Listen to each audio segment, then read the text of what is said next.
You ever had someone break your heart, walk out of your life like you were yesterday's leftovers, only to pop back in later like, hey, just thinking about you. Oh, really? Were you also thinking about how you emotionally drop-kicked me last summer? It's funny, isn't it? People hurt you, vanish like a magician, then come back like they forgot they were the villain in your story. But here's the real kicker. They almost always come back. Why? Well, today we're diving into the weird, slightly painful, but strangely satisfying world of why they come back after hurting you. And we're bringing along our emotionally intelligent, sandal-wearing uncle, Stoicism. Because Marcus Aurelius may have never been ghosted, but trust me, he knew a thing or two about pain, people, and why some folks don't stay gone. Act 1, the disappearing act, when they walk away. Let's start with the magic trick. Someone hurts you, maybe they lied, maybe they left, maybe they just slowly stopped caring while you were still holding on. And then poof, gone. No apology, no closure, just Instagram stories and silence. You sit there wondering, did I imagine everything? Did I hallucinate a whole relationship? But here's the truth most people won't tell you. Their exit wasn't always about you, it was about them. In Stoicism, there's this idea. You cannot control what others do, only how you respond. Seneca, cool old Roman dude with a beard and a lot of time to think, said, "We suffer more in imagination than in reality." Translation, you're probably blaming yourself for something that was never in your hands to begin with. People don't always leave because you're not enough. Sometimes they leave because they're running from themselves. But here's the kicker. They usually come back, and not because they suddenly became emotionally mature overnight. Nope, it's because pain, like karma and your mom's cooking, has a way of circling back. Act 2, the return of the ex, why they come back. Okay, let's talk about the boomerang behavior. Why do people come back after hurting you? You think, did they finally realize my worth? Maybe. But often, it's deeper than that. Let's look at a few reasons, with some Stoic wisdom sprinkled on top like parmesan on spaghetti. 1. They miss the comfort, not just you.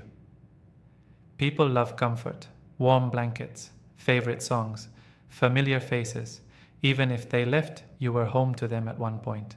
And when life out there doesn't give them the same warmth, they remember you, your laugh, your kindness, your ridiculous obsession with air-fried everything. They come back, not always because they've changed, but because you felt safe. Marcus Aurelius said, "Nowhere can man find a quieter or more untroubled retreat than in his own soul." And sometimes you were their version of that. They lost their retreat, and now they're cold. 2. Guilt hits like a brick. Just late. You ever stub your toe and it doesn't hurt right away? Then 5 seconds later, bam, you're on the floor rethinking your life choices? Guilt works the same way. At first they leave and feel fine, maybe even justified. But then time goes by. Things settle, and they realize, oh, I messed up. It doesn't always happen immediately. Sometimes it takes weeks, months, even years. But Stoicism teaches us. People carry their choices, and some choices come with guilt tags that don't expire, so they come back, not necessarily to fix things, sometimes just to feel less guilty. 3. Their new life isn't so great after all. Let's be honest. Sometimes people leave because they think they're upgrading, new friends, new partners, new distractions. But then they get there and realize the grass wasn't greener. It was spray painted. Now they're standing in a fake garden, remembering the real one they left. Stoics believe in seeing things clearly, removing illusions. Epictetus said, "People are not disturbed by things, but by the view they take of them." And sometimes people take the wrong view. They leave, thinking they're heading toward happiness, only to find disappointment in disguise. Then they remember you. And suddenly, that hello stranger text shows up. Act 3, but why now? The timing is always suspicious. Funny how they always come back when you're finally healing. Like, Where was this energy when I was crying into my cereal? There's a Stoic idea that the universe doesn't cater to your feelings. Stuff happens. People do what they do. But when someone returns just as you're finding peace, that's when the real test begins. Not for them, for you. Because now you've got a choice. Do you let them back in? Or do you use what you've learned to protect your peace? See, Stoicism is less about building walls and more about building strength. It's not about becoming cold, but becoming clear. Clear enough to know why they came back, what they want, and whether they deserve access to you anymore. Act 4. What Stoicism teaches us about their return. Let's say you get that message. Hey, I was just thinking about you. You feel a twinge, memories, nostalgia, maybe a little dopamine. But here's what Stoicism would tell you. 1. Don't react, reflect. You don't need to rush. You don't owe them a response in 5 minutes or ever.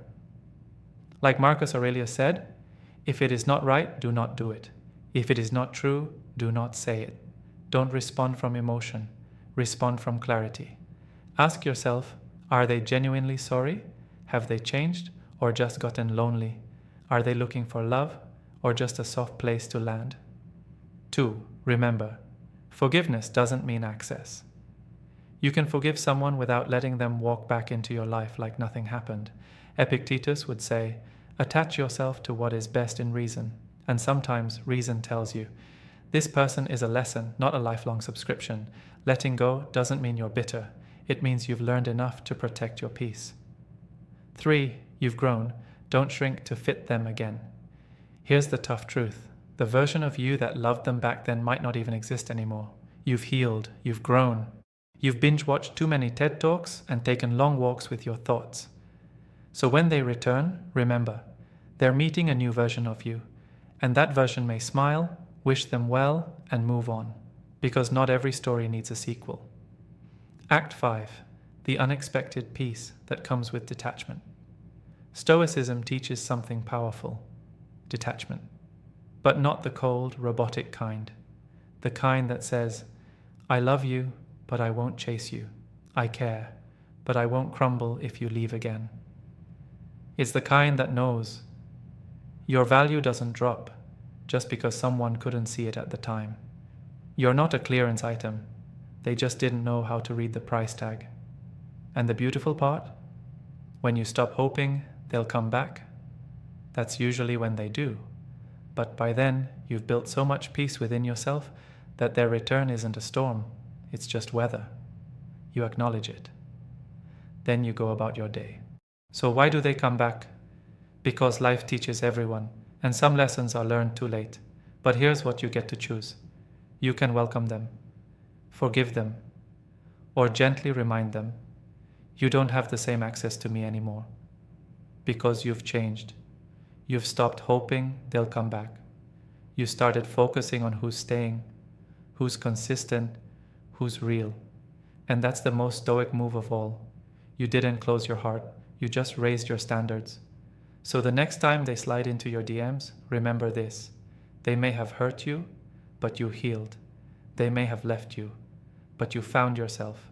And that, my friend, is something no one can take away from you. So yeah, they come back. But by the time they do, you're already gone in the best way possible. Peaceful, powerful, and finally, free. See you in the next one.